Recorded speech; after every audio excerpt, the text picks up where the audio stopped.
All right, so imagine this. You're in a freezing mountain cabin, and every single way out is blocked by people with badges, rifles, and zero interest in letting you walk away. Oh, and the cabin? Yeah, it's starting to catch fire. Welcome to Christopher Dorner's last stand.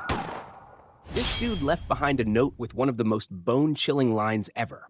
I never had the opportunity to have a family of my own. I'm terminating yours. That's not just a bad breakup text.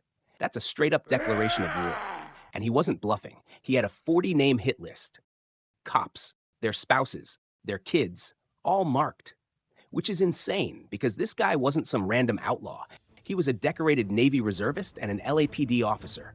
Yeah, one of them. So what turns a guy from serve and protect to you're all on my list? That's the rabbit hole we're going down today. Buckle up. If you're into stories that cut past the surface and get right to the good stuff, hit subscribe to Mysterious True Crime Files and turn on notifications. Trust me, you'll want to stick around. All right, so before the cabin, before the hit list, before the chaos, there was just Chris. Born June 4th, 1979 in New York, then raised in sunny Orange County, California. Sounds normal enough, right? Well, not exactly. He was often the only black student in his class, which meant he learned early on what it felt like to stand out, and not always in a good way. As a teenager, he signs up for this police youth program. And here's the twist. It wasn't just a hobby. The dude had tunnel vision for one goal, becoming a cop. He goes to Southern Utah University, bags a political science degree in 2001, and that same year joins the U.S. Navy Reserve. And not just that, he crushes it. We're talking marksmanship commendations. By 2005, he's in the LAPD Academy.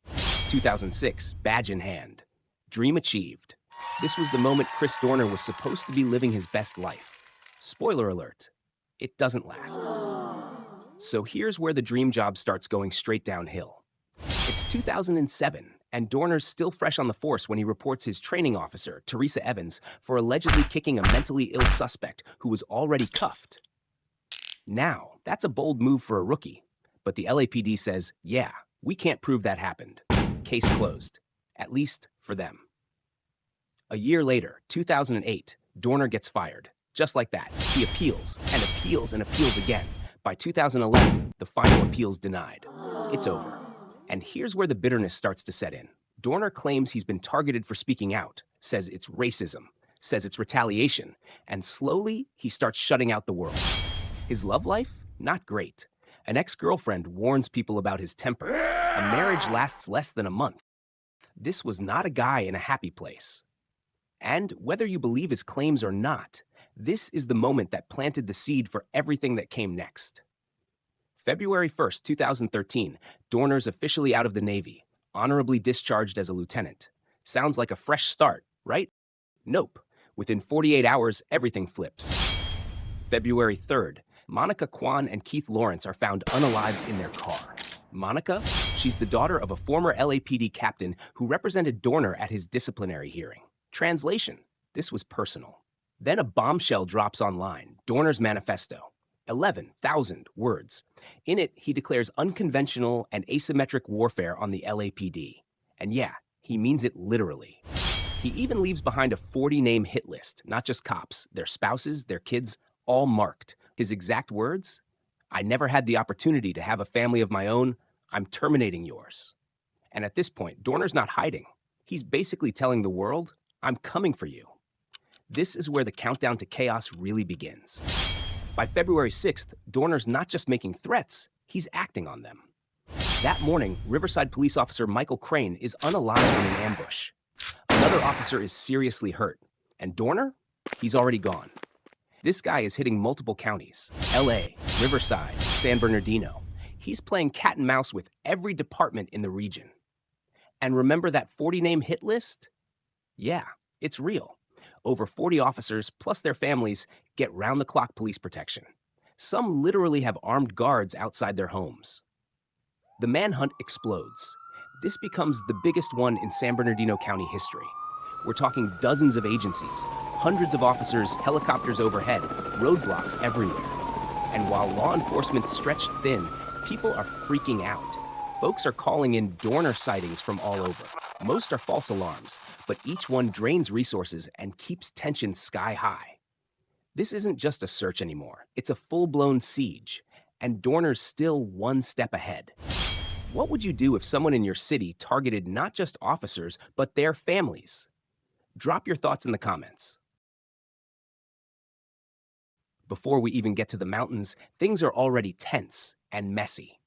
Cops in Torrance think they've spotted Dorner's truck, except it's actually two women delivering newspapers. They open fire. Both survive, but yeah, not a great look. Meanwhile, up in Big Bear, Dorner's real truck is found, burnt to a shell on the side of a mountain road. No Dorner in sight. That's when it hits everyone. He's here, and he's not leaving quietly. February 12th. After days of dead ends, Dorner breaks into a cabin owned by Jim and Karen Reynolds. Ties them up, steals their car, but Karen escapes, calls the cops, and suddenly every road up the mountain's on lockdown. Dorner spotted. San Bernardino deputies roll in. Then, chaos. Gunfire erupts. Deputy Jeremiah McKay is unalived. Another officer's injured. Dorner ducks into another cabin. SWAT sends in pyrotechnic tear gas, which, by the way, burns really hot. Minutes later, flames are ripping through the building. And as the fire closes in, Dorner makes his final move, a self-inflicted gunshot.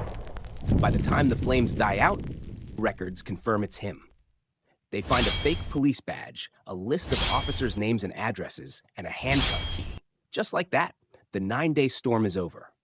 So after 9 days, it's over. 4 people are dead, 3 are injured, and the state of California is basically left going. What just happened? Some people see Dorner as nothing more than a dangerous outlaw. Others, they claim he was exposing corruption inside the LAPD and that the system pushed him over the edge. Either way, his name is now burned into true crime history. The LAPD's handling of his firing gets put under a microscope, and the fact that they used tear gas that burned down the cabin, yeah, that kicked off a whole new debate about police tactics. Bottom line, the Dorner case wasn't just about one man's vendetta. It sparked questions about how police deal with their own, how they use force, and what happens when the line between justice and revenge gets blurry. So what do we take away from all this? Well, besides the fact that burning bridges is a terrible long-term career strategy. First, even the most highly trained officers can turn into threats.